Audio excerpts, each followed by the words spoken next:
Hello and welcome to the Sisters for Fitness Wellness Show. I'm Stephanie Gaines-Bryant. Our guest today is Chereace Richards.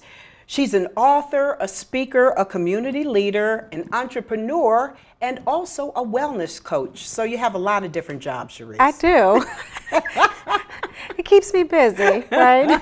And it keeps you healthy too, right? It does keep me healthy and keeps me active. So I'm grateful. Well, let's begin by talking about being a wellness coach. What does that include? It includes educating women on healthier lifestyle options. Because if you're going to be healthy, if you're going to be well, it has to be a lifestyle. You know, there's so many diets out there, there's so many fads in terms of what you can do for a period of time to achieve results. But for me, if you're going to have lasting success, if you're going to have holistic success, it has to be a lifestyle. Well, when did you develop this interest in wellness?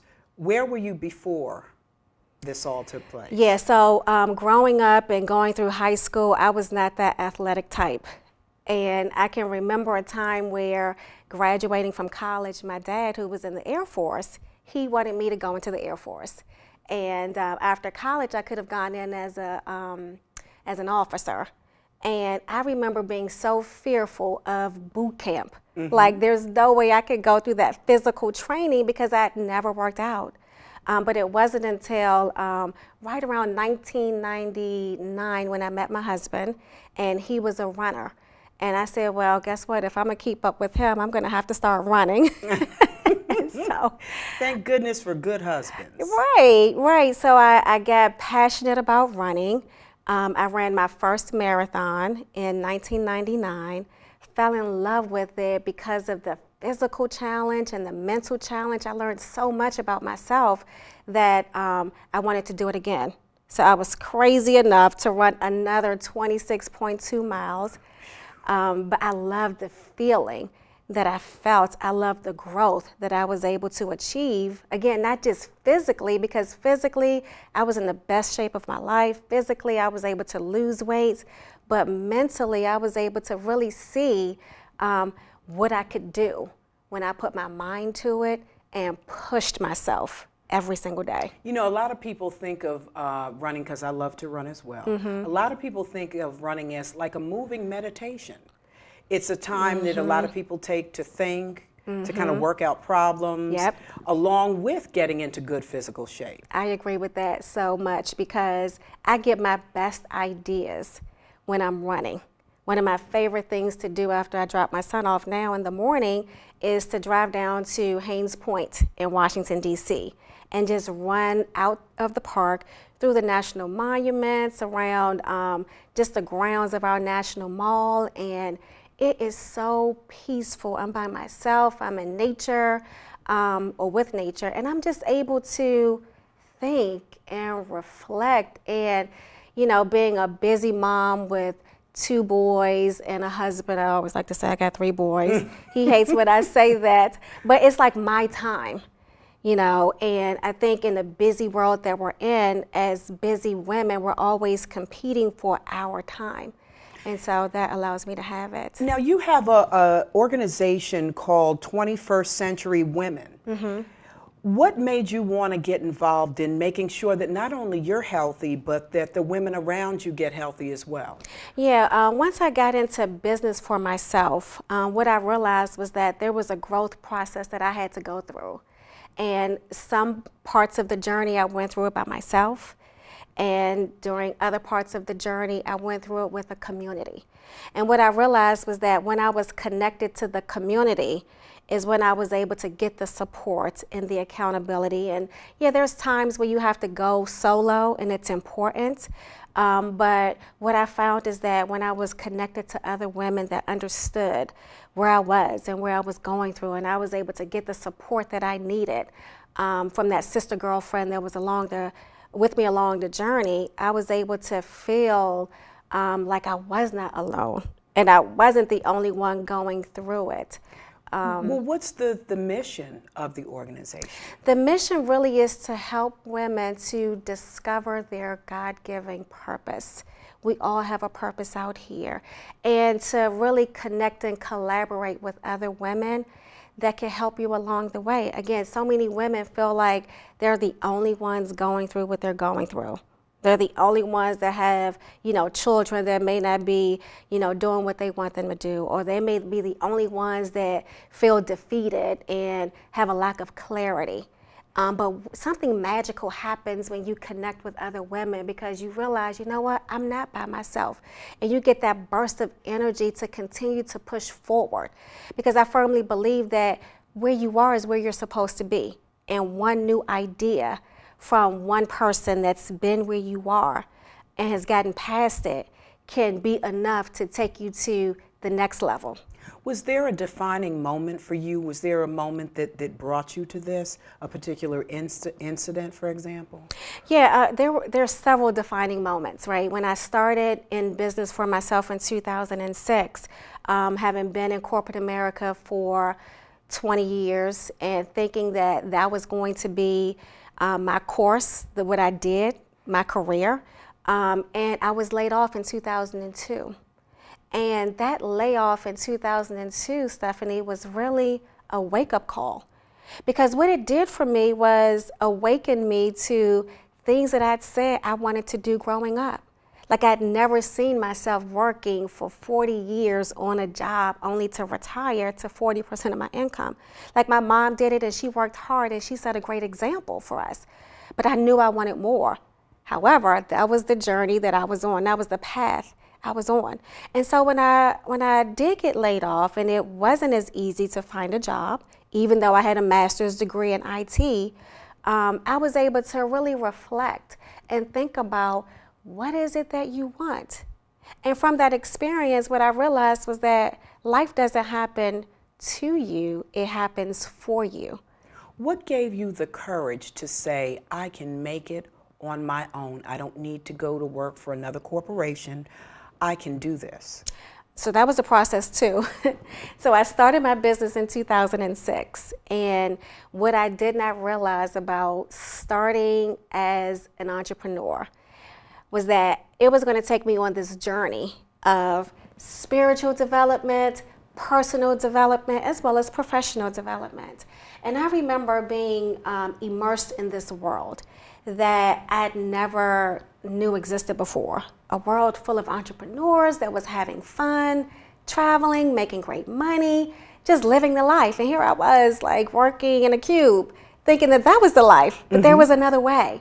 And I remember trying to figure out, well, what is my voice in this big world of entrepreneurship? Because I didn't have the big booming personality that I saw successful people have. And so when I tried to emulate what they did and sound like them and present like them, you're talking about someone that would fail miserably. I'm like, okay, I need to pause and figure out who I am. Who is Chereace Richards in this world of entrepreneurship? What is my authentic voice? And so that took me on a journey. And I discovered so much about myself. I discovered what my purpose was. I discovered how I wanted to contribute to the world. And more importantly, in addition to discovering it, I began to own it. Because it's one thing to discover it, right? Many people may say they know what they want to do. Yes. But then you have to develop the courage, right, to pursue it. And that pursuit is not always easy. Did it take months, weeks, years to find your voice, or is it something, I think we're on a continual journey. You might find your voice at a certain level at one point in time, and then as life goes on, you find it in other places. Yeah. It took years. I tell people, you know what, I'm not a fast learner, but I'm a thorough learner.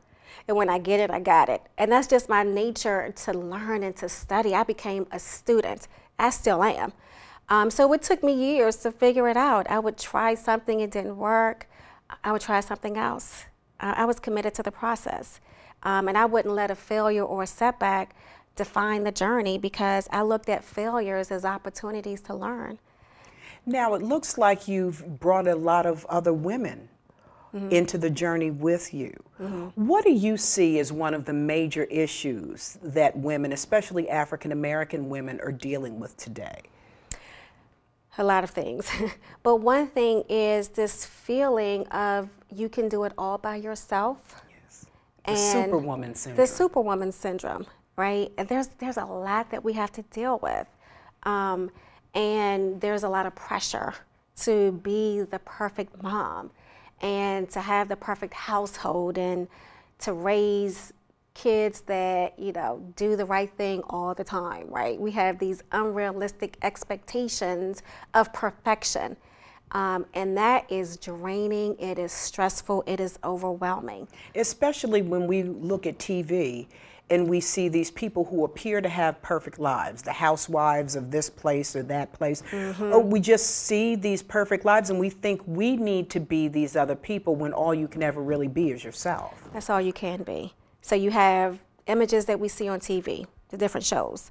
You have social media, which is good at blowing up situations and people. And if you are focused on those things, then it's going to take you down an unrealistic path for yourself. And you have to really get centered on what you're trying to create and doing the best that you can with what you have right now, knowing that there's more opportunities to grow and to learn. So what advice do you give these 21st century women? Number one, you don't have to do it by yourself. You do not have to do it by yourself. And so that's what the community is all about, connecting with other sister girlfriends that's on the journey with you. Number two is to tap into the other sides of who you are. I always like to say, this was a big revelation for me. We have multiple personalities, and that's a good thing, right? Because we have who we are when we're in the boardroom. We have who we are when we're with our kids, right? There's so many different sides of us. We're multifaceted, and that's a good thing. But oftentimes what I realize is that the part of us that will give us the most fulfillment is the area that we suppress the most. And so try new things, have new experiences, expand your vision of possibilities for your own life, and do some things you haven't done before. You know, when I challenge myself like to run a marathon or, you know, take up yoga, and I took a group of women zip lining. It was actually more than zip lining. But what I realized is that just doing these different activities and having these different experiences just opens you up to different parts of you that may have been suppressed for years for a number of reasons. It could have been pressures, it could have been fear, it could have been some trauma, some failures. A number of things could have suppressed various aspects of who we are, but don't let that stop you. You know, to continue to stretch yourself, continue to learn, continue to grow, and don't be afraid to fail. What type of events have you all done to kind of help get these women to come together? Yeah, we do a series of events, local small events that really awaken women's desires. So we do fitness events, fun activities where women can come and just have a good time and, you know, maybe do an exercise class. We've done big events. My annual event is every December, where I bring women together, and it's called It's Go Time, because it's a good time of the year at the end in December to reflect on what you said you were going to do that year and what got done. Let's celebrate that. What didn't get done, let's look at it and figure out why not. And then go into the next year with a clear plan, a clear vision for what you want to accomplish that following year. So that's a good time where women can get fed spiritually, emotionally, mentally, relationally, financially, all the various aspects that I feel is important to holistic success. You've also reached out to the youth, to young women. Yeah, I have a nonprofit organization called the Richards Group Foundation that my husband and I started a couple years ago. And under the Richards Group Foundation, I started a program called Girls Who Win. And it's all about going into the schools and mentoring the young girls so they can see beyond the limits of their circumstances, so they could get exposed to different people and to get access to different information that gives them the courage to dream big and give them the tools that they need to go after their dreams. You know, for me, it's all about exposure, because when you see that someone has done it, you believe that you can do it too, and you can, right? It's just a matter of finding out, how did you get from where you are to where you want to be, and taking the steps necessary. And so that's what we provide for the girls. Healthy living is what we're talking about today, and it goes into all aspects of your life. We mentioned the fact that you are a runner, that you take these women and you do different activities such as yoga. And for full disclosure, that's how we met. Yeah. Chereace came to one of my yoga classes, and we began to chat after the class, and that's what brought us here today. Yep. When you think about healthy living, there's also the nutritional aspect of it as well. So we're not just talking about one thing. You've got to kind of change your whole being, how you eat and what you put into your system. How have you found that's changed your life, and how you treat your family, how you feed your family? Yeah, it's a big part. Like I said, healthy living and overall wellness is all about a lifestyle. So it cannot be just you working out, even though that's a big component to it. You really have to watch what you're putting into your bodies, because what I'm realizing is that a lot of the foods that we're eating is causing illnesses, it's causing stress, it's causing us to have aches and pain. And when you become to get really conscious to the ingredients that's on these labels, it will scare you straight. And if you just take a minute to read the labels, you can take a minute to open that can, but a lot of times you don't take a minute to read that label. And if you see what's really in that food, are you really going to want to eat it? It's alarming. And I was having a conversation last week with my husband about just the different ingredients that's in the foods that we're eating. And some of them we can't understand, we can't pronounce, and we need to pause there because we just take it at face value. But I want to challenge everyone to really stop and just Google really quickly on your phone, what is this? Because you will be alarmed as to what it is and the other uses for these ingredients. And so what I told my husband is that, I said, just think about it. If we were preparing foods from scratch in our own home, would we be putting some of these ingredients in our foods? Absolutely not.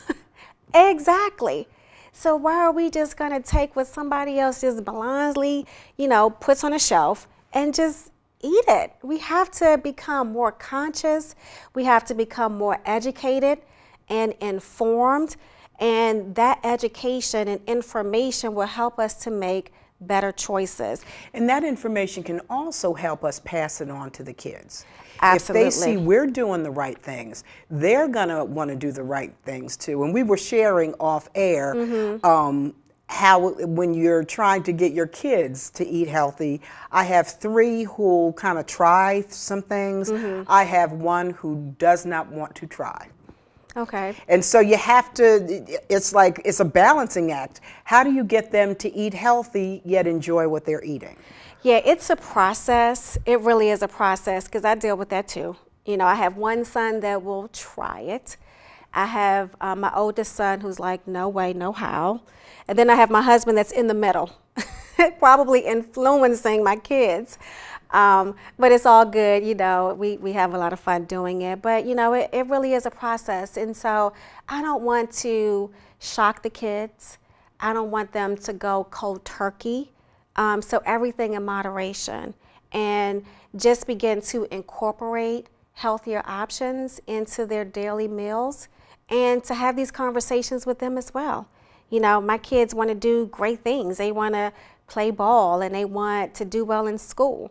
And so the conversations that we have is all around, making sure that you're alert and that you can think clearly. And if you cannot, think about what you had to eat the night before. And another thing, you've got to think outside the box. We get locked into eating certain foods, eating a certain way. You open yourself up to so many new foods and so many new ways to prepare those foods when you do get rid of certain things. Right. And that's part of the challenge. I know for myself personally, It's like, okay, I do want to prepare these healthier meals, but what are they? And that takes time.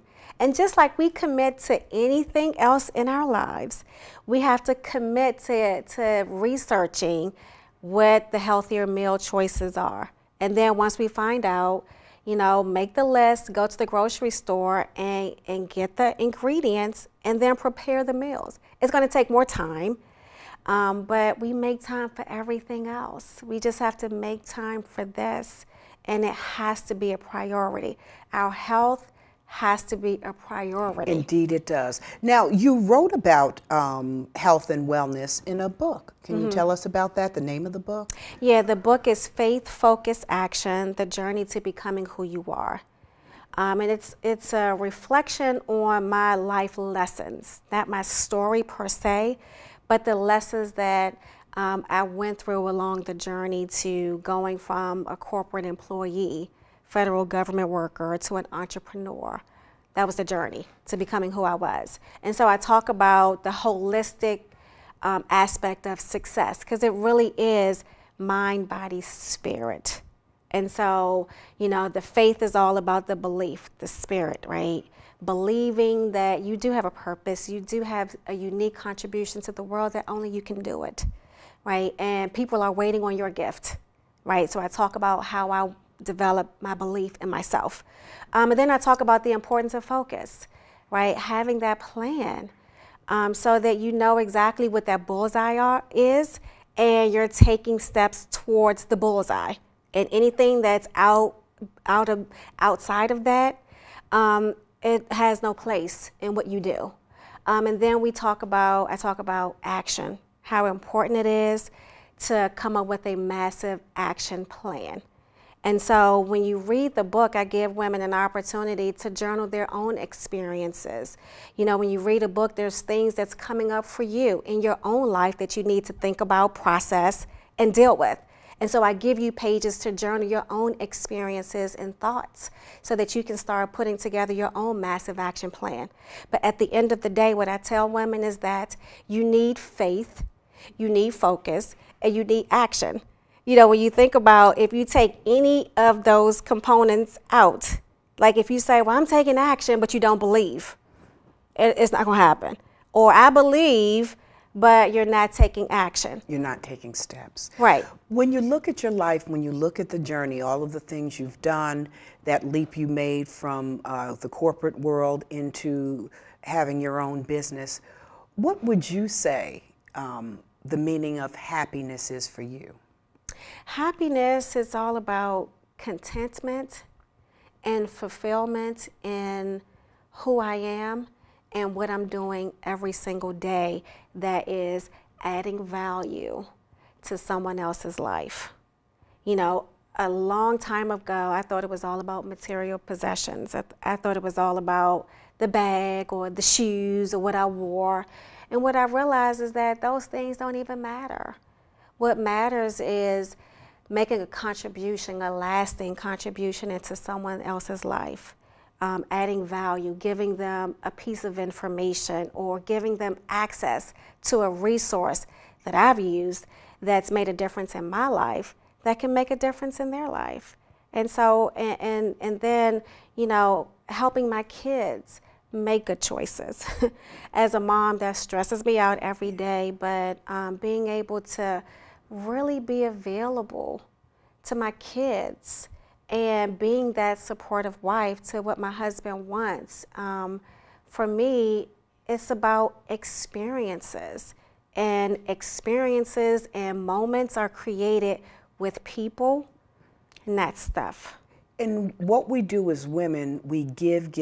We give to our friends, we give to our children, we give to our husband or our significant other, but we don't give to ourselves. Right. Meaning giving yourself the time to get to know yourself, to do those things you were talking about, the experiences of training for a marathon, the experiences of going to a yoga class, and I forgot the other thing you said, a zip lining.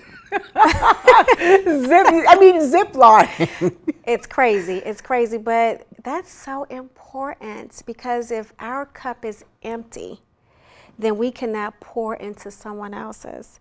cup. And that's the problem that we have, right? We're pouring from empty. And one of my mentors told me that we need to pour from our overflow. That saucer that's catching the overflow, that's what we need to be serving from. And the only way that you can have an overflow is that you spend that time for yourself and with yourself, discovering what you like and what you want to do, and just creating that space to just be, right? Just to be, not think. And that's why I love yoga so much, because I can just get calm and I can just be with myself. I'm not concerned with anybody else in the room.